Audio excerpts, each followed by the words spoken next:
Hey guys, I'm Stephanie and this is Steph Stove, and today we're taking these beautiful apples that we have and we are making caramel apples.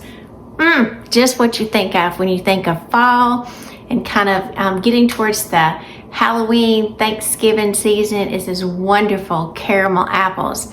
Now we're gonna dip these in some couple of extra things just to make them fun, but you can just leave them plain as well, just with a plain caramel. So let's get these wonderful apples to dipping in some beautiful caramel. Here we go. Okay, to get our apples started, first thing we need to do is wash these. Now I've already thoroughly washed these apples and dried them. And once you dry them, you do need to kind of go over the stem area very well, because you do not want any water left in that stem area. And you need something to stick them with. Now you can go buy special sticks if you want to that are just for caramel apples, but I generally have a lot of these wooden skewers in the house, so that's pretty much what I do. And what I do is kind of gauge about how far that I want them down, and then I just cut these off because these are extremely large. So I'll just kind of use one as a gauge, and then I'll just come in with my scissors once I mark it, and you're gonna have to give it a good press. Pop! And there it goes. So the other one, you're like mine just went flying. I'll catch it in a minute, or my cat will play with it, one way or the other. And so with the pointy end, I'm just gonna come into the apple, right into the center here, and I'm gonna go all the way in. Now some people will kind of press this with a mallet or so forth. I just kind of do it with my hand, so I'm sure that I'm in the middle. You don't want to come out the other end. And as I'm pressing, I feel already, I would say, some residual apple juice coming out. So I'm gonna place this one on here. Then I'm gonna come around and I'm gonna skewer the rest of mine and get ready so we can get the caramel on them. All right, I've got all 10 of my apples. I've already got the skewers in them. And you will see some of them are probably leaning, and that's mostly because the bottom is not exactly flat. And there's no perfect apple. So they may lean, that's okay. They'll taste just as good. So to do this, we're gonna do this really easy. And this is a sure-proof method, in my opinion. We're gonna use LaLechera, and this is a milk-based caramel. If you've ever seen it, it's thick. And when you use this to do your caramel apples, one thing that I have found, you won't get those bubbles. It won't bubble up. So in a saucepan, and this is very thick, I'm gonna get this out, and I'm gonna use 2 cans. Make sure I get all of it. Get a little bit extra out of there. So there is one of the cans, and isn't that pretty? Pretty caramel. Get that cup. That nice, rich, dark caramel color. Like I said, you can melt caramels, you can make your own, but what I found with those is you get that, I would call that bubbly effect on your caramel apples. And then the next thing that happens is, they're really pretty after you've done them. And if you let them sit up or cool, the caramel just kind of like oozes down, like it's wilting down the apple. Now this is going to be thicker. We're not going to see that happen. So easy, foolproof method for some gorgeous and super yummy caramel apples. All right, so I've got that in the container here in my saucepan. So I'm going to turn my saucepan on medium low. And to this, because we do want it to melt well, I'm gonna add 6 tablespoons of heavy whipping cream. Get this one open to help it melt well. 1, 2, 3, 4, 5, 6. And if you were doubling this recipe, you would do about, if you're doing a lot of apples, I would say like 20 or 25 apples, you would do 4 cans and then 12 tablespoons or 3/4 of a cup. Okay, so we are just going to blend this together and let this melt into where it's a very smooth consistency so that we can dip our apples into it. And you'll see just how beautiful that this caramel is on our gorgeous apples. Now the apples that I'm using today, I'm using Honeycrisp. Some people like to use Granny Smith, which is probably the tartest apple. There may be one that's tartar than that, but generally we think of Granny Smith, the green ones that are very, very tart. I like the Honeycrisp. They're really crisp, they're juicy, they have that little bit of a bite, but also some sweetness to them. So they kind of have become one of my favorite apples of choice. And I kind of like the pretty red. They've got a little red-green variation on there that is just pretty. And again, we're just going to work this together. I'm not going to stop. I'm going to be continuing to work this together to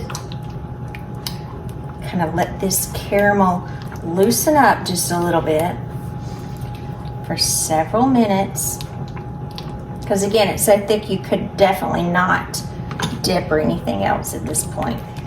And again, the cream is just an agent to help that. And since it's a milk-based caramel, it just blends to it nicely.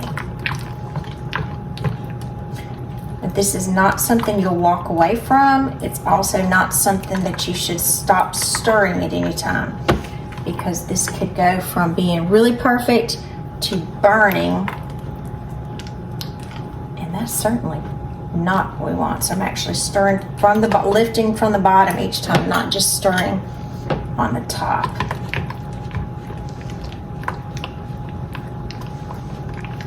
And you can see it's getting a looser consistency. It's much easier to maneuver than what it was when we first got it out. Kind of lifting it up so it's getting hot, and also kind of gives me some resistance to work with the pot, just lifting it up. You don't want a large pot when you're doing this, because you want something where you can dip easily as well. You can see it's starting to get very smooth.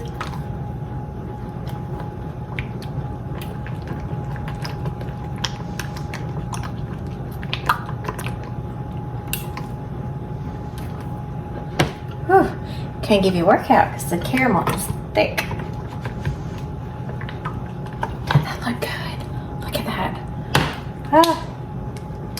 And we want it, see right now it's too thick.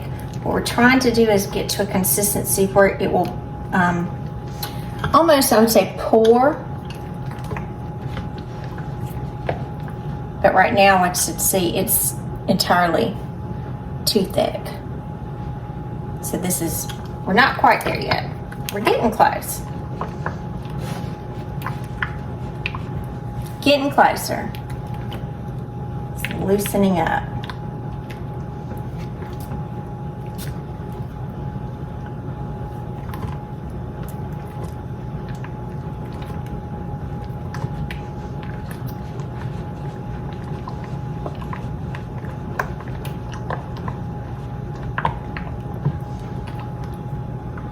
Alright, I'm going to continue stirring and working this, and we'll be back in just a couple of minutes. Alright, it's been about 3 minutes, and you can see our caramel is getting much looser and is pouring down. We need it just a little bit looser, so we're almost there. So I'm just, and again, I want that nice, even pour. I'm going to lift up my spoon. Lift up my spatula this way so you can see. So see, I want it almost, it's still got kind of like clumps that it's coming down here, kind of a little lumpy, so we are almost there, but not quite. So just continue stirring, because again, the last thing you want is your caramel to burn on the bottom. So make sure that you're turning from the bottom around the sides. testing it to see where you are. And again, we're kind of on a medium-low temperature. Almost there.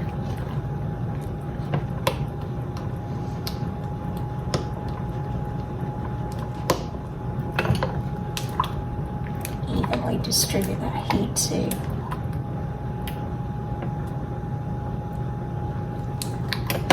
About 1 more minute.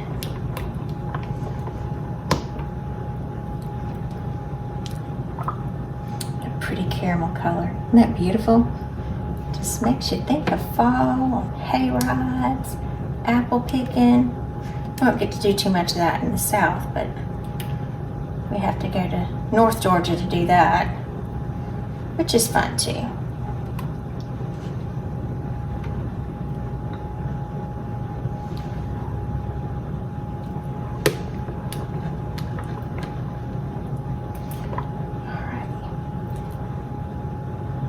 That's what I'm looking for. See that pour? See, when I get it on there, it's just a continual pour. All right, I'm gonna turn my heat off. Give it a couple of stirs while this heat is kind of minimizing on my stove. I'm just gonna keep stirring it.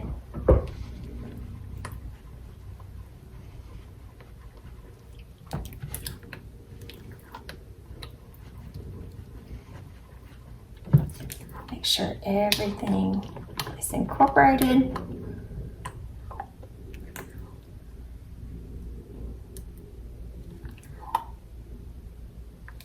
Beautiful, beautiful. All right, let's move over and let's get these things dipping. Alrighty, now comes the fun part. So I'm gonna take our apples, and again, I've had them on the skewer. What I'm gonna do, I'm gonna kind of tilt my pot and get them in as an angle. Take my caramel apple all the way around. Now you do not want to go all the way to the top. You want to leave some of that apple peeking through. You want to do it in a twist method. Kind of go around to be sure that everything is covered. Look at that. And you can even see here, look at that caramel already sticking beautifully.